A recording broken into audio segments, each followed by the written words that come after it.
vavantsika rehetra manona ny fahatsaran'ny tompo sy ny fiadanany anjaka sy anapaka trany ao anivon'ny tokantranontsika tsirairay.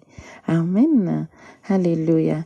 Mpanetretena indray no mba hitongafako eto aminao ry rahavavy sy anadahy izay mihaino nomeny tombo fotoana aho ary nomena teny fohy dia mba andeha izara maimaiponako aminao zany ho anao izay manetry tena mihaino eto ka milohany andrenesantsika izay teny izay dia raha sitraka ao dia hivavaka alohantsika satria teny fohy dia fohy ilay izy dia hivavaka tsika amin'ny anaran'i Jesosy.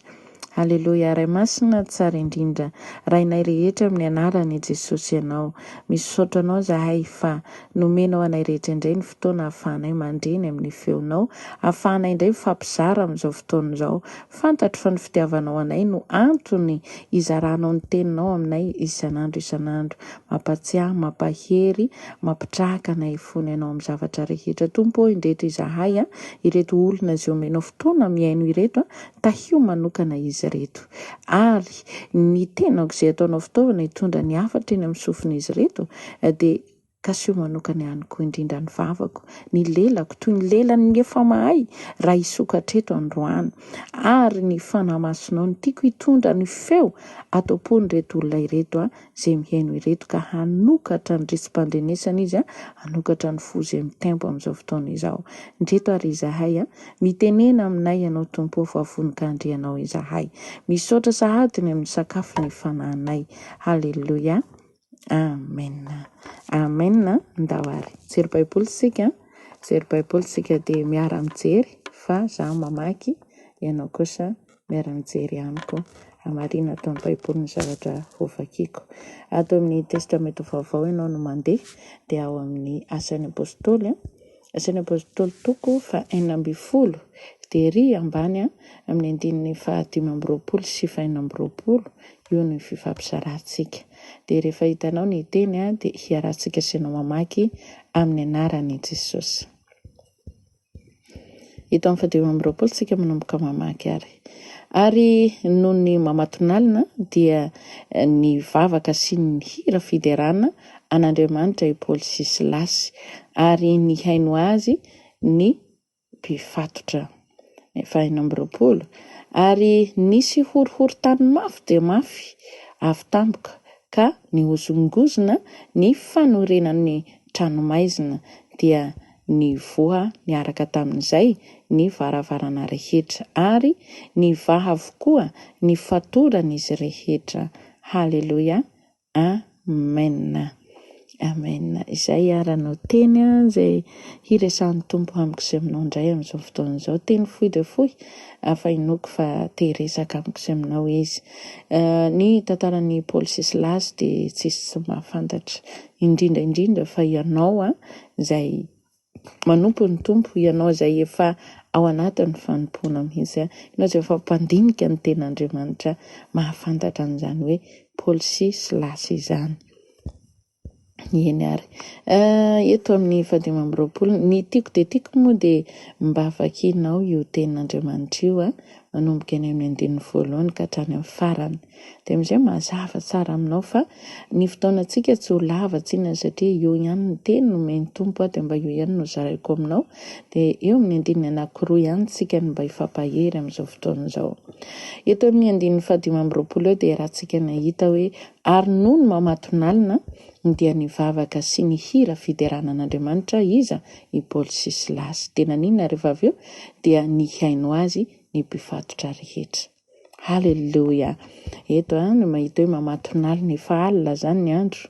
Any amin'ny fisasasasan'ny alina any no ny hetsika izy amin'ny rahalahy ny vavaka ny dera an'Andriamanitra. Hitantsika ilay fanompony efa tao anatin'izy ireo. Tsy ny fiditoerana, tsy ny zero eto tsy azo anaovantsika an'izany fa rehefa ao anaty ilay izy dia tonga dia mandeha izao. Ary tsy mijery hoe tokony amin'ny ora ohatr'izao fa zareo tsara fa mamatonalina, voafaritra mihitsy hoe mamatonalina no nanomboan'izy ireo azy. Izay ny ilaina antsika kristianina, tsika rehetra mihitsy izay manompo ny tompo aza dia mamatonalina amin'ny madivadiva alina hiditra ny maraina alina iny mahakamo antsika ny mifono vavaka. Fa eto dia mazava tsara ary voafaritra hoe mamatonalina. Dia izany indrindra no nataon'izy amin'ny rahalahy reto dia nivavaka izy dia nanina koa nidera an'Andriamanitra. Ao anatin'ny fatotra izay ilay fanteneniteny aloha hoe tsisy mahalala ny tantaran'ny Paoly sy Silasy, izay tsy hoentiko fakafakaina be aminao fa izay nataoko hoe mba vakianao hatrany am-boalohan'izay, fa izao ho anao izay tsy mbola nahafantatra dia voasambotra izy ireo noho ny amin'ny asa fanompoana nataon'izy ireo dia nampidirina hatrany maizina. Dia izy ireo tao amin'ny figadranana nasiana azy izy ireo no nanompo an'Andriamanitra, satria efa fiainany ny manompo an'Andriamanitra. Dia izao tao anatin'izay fatotra namatorana azy, izany hoe tao anatin'ny tranomaizina izay izy ireo no nanompo an'Andriamanitra nidera, nivavaka sady nidera an'Andriamanitra, tsy nidera olon-kafa fa nidera an'Andriamanitra. Voafaritra tsara ny teny, voalaza ny teny eto izany. Izy amin'ny rahalahy nanao an'izay fanomponana hoe ny zavatra hanenjena anazy dia voamaika mampanao azy na any amin'ny toerana sy tokony hanaovana azy. Eto dia te hampahery ianao rahavavy sy anadahy izay mety ao anatina karazana tranomaizina no misy ianao, mety tsy arabaky teny ohatran'ny Paoly sy Silasy hoe any am-ponja na any am-pigadrana, fa ny karazana situation sarotra eo amin'ny fiainanao, karazana olana izay manahirana anao dia tena mety dia mety dia ao anatiny ny olana iny mihitsy ianao no mila midera, mivavaka, manompo an'Andriamanitra. Tsy hoe misy olana dia oka kely aloha fa mbola vahako aloha ty olana ty. Ao anatin'ilay olana mihitsy ianao no midera an'Andriamanitra. Mazana rehefa anatina karazana olana maro samihafa tsika dia na ny mihira tsy vitantsika, na ny midera eny tena marina misy izay nazazao nisy fotoana nanao an'izany, fa rehefa fantatro ny marina dia kay ao anatin'ilay fahoriana mihitsy mila manandratra feo amin'ny fiderana, mila mivavaka. Fa izay ny lakile hamahanao an'izay fatorana misy eo aminao, amin'izay olana misy eo aminao. Nanome lesona tsara ho antsika Paoly sy Silasy ao anatin'ny tranomaizina nandeha hanompo ny tompo izy ireo. Tsy voatazona intsony olona rehefa betsaka ao am-po ilay fanompoana an'Andriamanitra, ilay fitiavana an'Andriamanitra. Dia inona no nataon'izy amin'ny rahalahy? Nanao an'izay fiderana izay izy ireo. Fiderana dia hitantsika mampihetsika an'Andriamanitra ny fiderana. Izy ny olona tsy mahalala an'izany. Rehefa midera anao dia mamaha fatorana, mamaha ny fatotra, midelivre zavatra eo amin'ny fiainanao ny fiderana an'Andriamanitra. Ka jereo ao anatin'ny tranomaizina izy ireo no midera an'Andriamanitra. Dia izy ireo ny hiaino azy ny rehetra tao, satria izany tsy izy mirahalahy ihany tao am-ponja tao, tao amin'ny tranomaizina tao, fa nisy olona mpifatotra hafa koa tao. Tena angilatsofina ny hiaino. Hitantsika ilay toerana izay mety misy antsika, izay tsy mendrika akory ny tokony hanaovanao asa fanompoana fa ao mihitsy. Hoe nampidirina tao izy mirahalahy hamonjena fiainan'olona, hamonjena fanan'olona. Dia tonga tao izy dia inona no nataony? Nanao an'izay vavaka sy fiderana izay dia ny manodidina lasa ny haino. Raha tsy nampidirina tao izany izy mirahalahy, tsy mba nahaino an'izany fanompoana na fiderana na vavaka izany reto mpifatotra tao anatin'ny tranomaizina io. Fa ny fampidirana azy ireo tao dia namita mission izany izy roa tao. Hitantsika be dia be ny lesona tsoana ao anatin'ilay izy. Mamatonalina tsy mijery intsony tokony ny atory izany fa reraka hany misy ianao ny tokony hanompo hidera. Mety hoe tsy azonao tao ny tabataba be mihira fa mivavaka. Any amin'ny alina any dia volony manao ny fomba fiasa rehetrarehetra.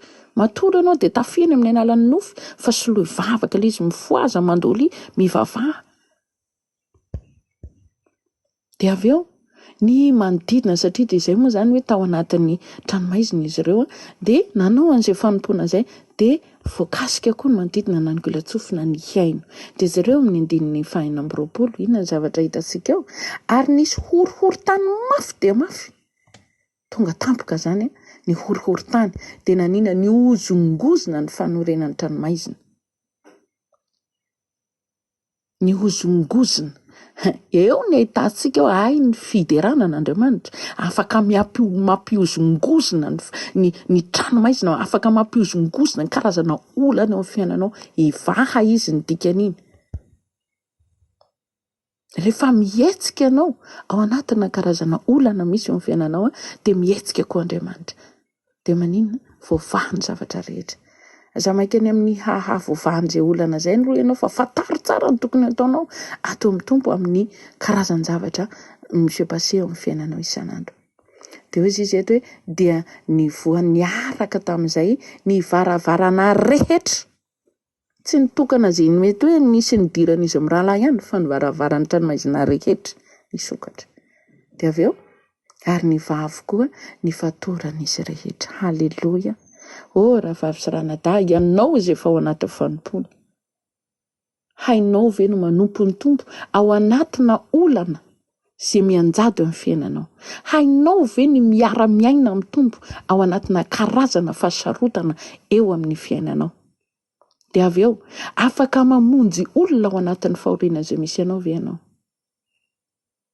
Satria ao anatin'ny karazana tranomaizina zany maizina diny zavatra hitanao anatin'izany fatorana vao fatotra ianao vao kejy ianao ina zany tsy afaka mihetsika tsony fa mivavanao ihany no mamoaka feo de mety ianao ao tsy afaka hoe nde findrerina anao fitoriana erisery amina kalamanjana ao ihany vava ihany de efa miasa ao tatsika zay le tova miasa amin'ny vatana rehetra amin'ny fomba rehetra ampiasain'ny tompo anao.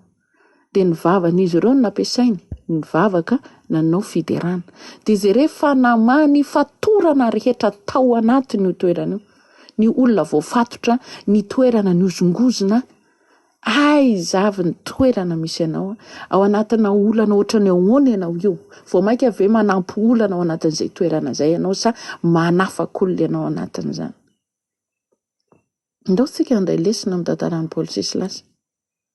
Andao tsika akatahaka fa tsy hoe misy ny olana de lasa aloha ianao amahany olana io zay no vao ivavaka ao anatin'ilay olana ao anatin'ny tranomaizina ihany izy ireo nanao an'io fanompona nataon'io fa tsy hoe efa tafavoaka izy ireo ka andeha hideran'Andriamanitra amin'izay.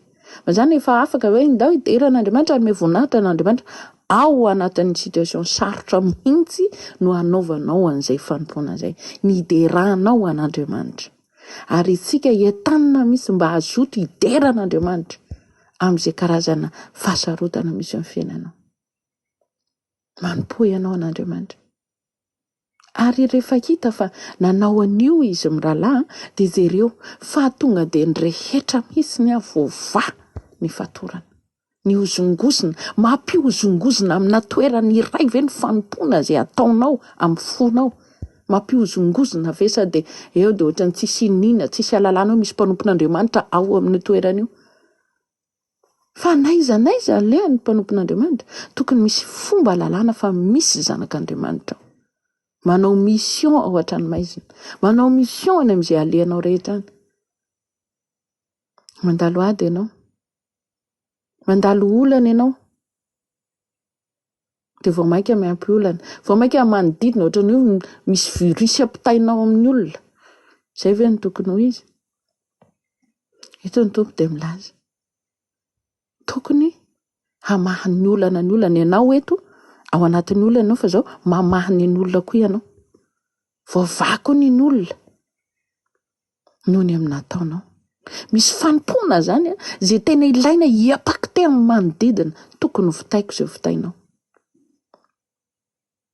Misy olona ao anatin'ny aizina ao anatin'ny fahoriana tonga ianao eo tokony voavahy iny noho ny amin'ny zanak'Andriamanitra tonga eo fa tsy hoe manampitrotraka indray. Maro ny olona mila vahana ny fiainany. Maro ny olona tokony hanatona an'Andriamanitra. Tatsika fa nampiambina ny fonjaka tamin'ny fotoana io voavonjy hatramin'ny siny ankohonany rehefa tena dinenao io ten'Andriamanitra io. Zany hoe na voavonjy olona maro ny dian'izy mirahalahy tao am-ponja tao. Misy olona hoe tonga any an-tranomaizina any na hoe any am-pigadrana any de ohatrany olana be amintsika ma zany hoe migadra zany. Na ray miditra hopitaly na ray migadra. Ohatrany zavatra tena loza be, ohatrany de inona be. Nefa ndraindray misy irak'Andriamanitra ny antony atongavana amin'izay toeran'izay.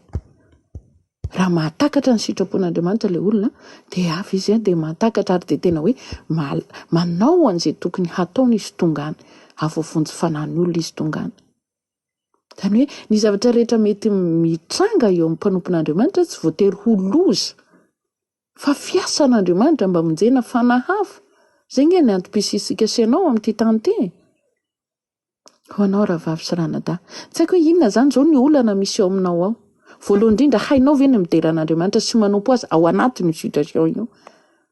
Ny faharoa, afaka manongila tsofina mba mandre ny zavatra ataonao ao anatina toerana sarotra ve ny olona sady hoe miaraka samy olana eo nareo sy ny olona manodidina. Ny fahatelo, afaka manozongozona toerana iray ve ny fanompona ataonao an'Andriamanitra. Sady mangina, tsy andrenesam-peo ianao, miondrika, dia izao zany sisany hafarako. Dia mahamena trolona za mba mpanomponao an'Andriamanitra dia efa dia tafiditra ato havoty tato hafao tato zany ve no atao ao sa vavaka sy fiderana fanomezam-boninahitra an'Andriamanitra. Ianao fa ao anaty tranomaizina mbola hideran'Andriamanitra indray. Nefa ao tokony vavaka anao zay fomba hiafahana. Fa hafa misy ny zanak'Andriamanitra rehefa tonga amina toerana toy izany. Voazongozona ny tranomaizina. Malala tsika nisy horohorontany voatsela tany amin'ny firenena hafa tany, dia zareo fa be da be ny zavatra simba. Voazongozona noho ny amin'ny herin'Andriamanitra. Herin'Andriamanitra mamahany zany, manao an'izany. Hamonjena ny mpiandry fonja, hamonjena ny voafatotra, ampidirinao aloha ny zanak'Andriamanitra. Zay ny antom-pisisika senao amin'ity tany ity, hamonjena an'ireo olona voafatotra amin'ny fahotana, voafatotra amin'ny geza izay matorany devoly azy. Zay ny antom-pisisika senao hanompo an'Andriamanitra, hidera an'Andriamanitra, hamahany olona voafatotra rehetra amin'ity tany ity. Maro ny olona voafatotra. Io zany tsy arabaky tena ity fonja dia tafiditra ao ianao. Fa zay karazana fonjam-piainana amin'ny manodidina anao. Dia ianao mila mamonjy an'izay olona izay. Mila manao fanompona amin'izay olona izay ianao. Mba voavonjy ireo olona ireo, mba voavahany fatoran'ireo olona ireo. Mety efa mataona ny olona nigadra anatin'ny tranomaizina io, mety efa misy hoe migadra mandrakizay, mandra-pahafatana.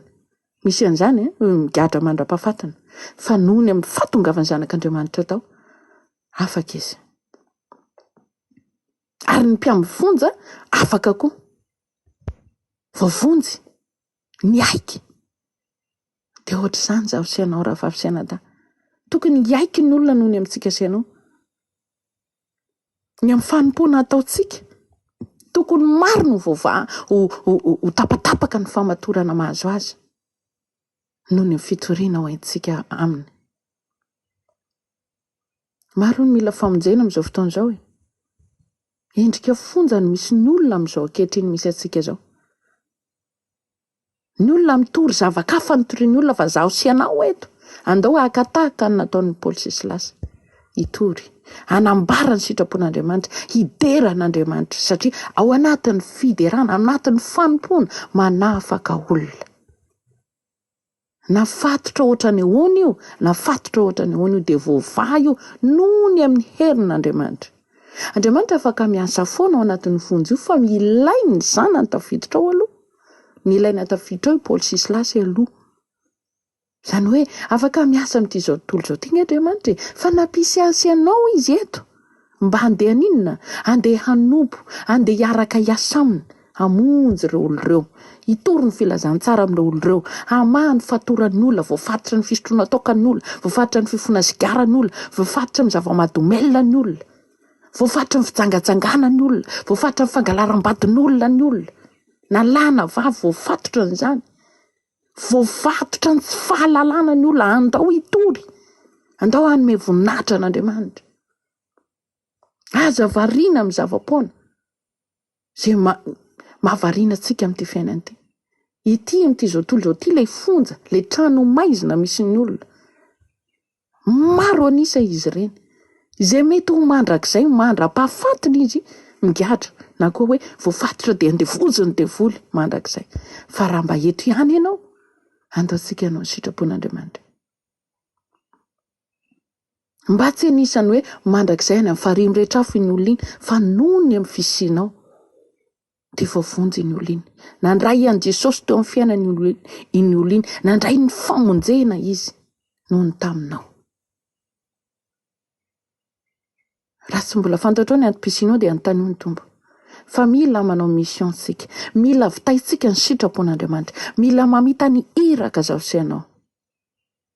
Nanao ny iraka nataony Paoly sy Silasy tany amin'ny tranomaizina. Tsy nomonimony izy reo voahitao zay, Andriamanitra ao avototatry zay mba mitana ny sitraponao any ivelana any, maro ny olona tokony hitoriana iny efa zay napidirina ato, vonjeo zay Andriamanitra. Tsy voasoratra eto mivavaka nataony fa dia mazava vavavaka sy fiderana nataony.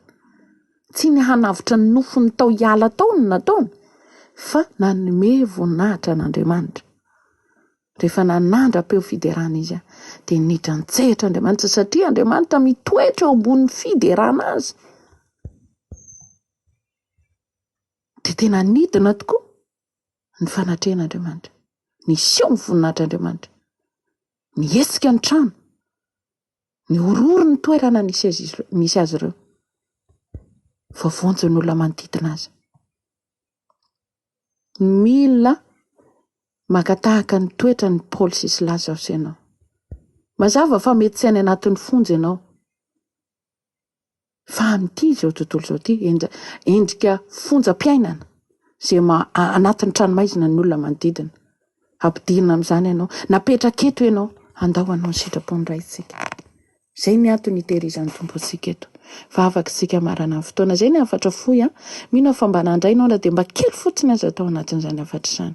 Fa afaka isika ray eo misaotra indrindra anao zahay makasitraka feny amin'izany afatra izany raisiko ny anjarako ao anatin'ny afatra ao ary inoko firetolona no menao fotoana ny heno ireto mba handray ny anjarany ihany koa ka tsisy hiala maina zay rehetra nandreteto androany ary tompona andraikitra fa satria naheno ny afatra ao tokony hamita ny iraka izahay tokony hanao ny mission mpanovina ho anay izay n'ity tany ity. Mila famonjena ny manodidina anay, mila fahana ny fatorany ny olona manodidina anay. Ampiasao izay meo anay ny hery, ahafahanay miderana ao anatina karazana situation sarotra azy, afaka manompo sy miderana ao zahay. Meo anay ny hery anaovana izany Andriamanitra. Tsy monimonina izay fa hanome voninahitra anao fotsiny. Mba ahafahanao miasa manoloana an'izay fanompoana ataonay izay Tompo. Ndreto ny tsirairay avy, meo hery, meo fahavononana rehetra, ahafana mamita ny iraka ao sy ny sitraponao Andriamanitra, mba ho voavany fatoran'ny olona, na izy na izy voafatotra manodidina anay, dia ho avitra izy, ho afaka ny famatorana, andray anao, ho tompo sy ho mpamonjy ny fiainany. Ray masino indreto izay tsirairay avy, izay rehetra nandre ny teny androany, tompona andraikitra amin'izany afatra izany. Nisaotra Andriamanitra, makasitraka fenanao zahay ny amin'ny hafatra, hidera ny aza ny voninahitra rehetra dia ho anao Jesosy irery ihany. Halleluja. Amen. Samita in'Andriamanitra, mirary soa antsika rehetra. Amen.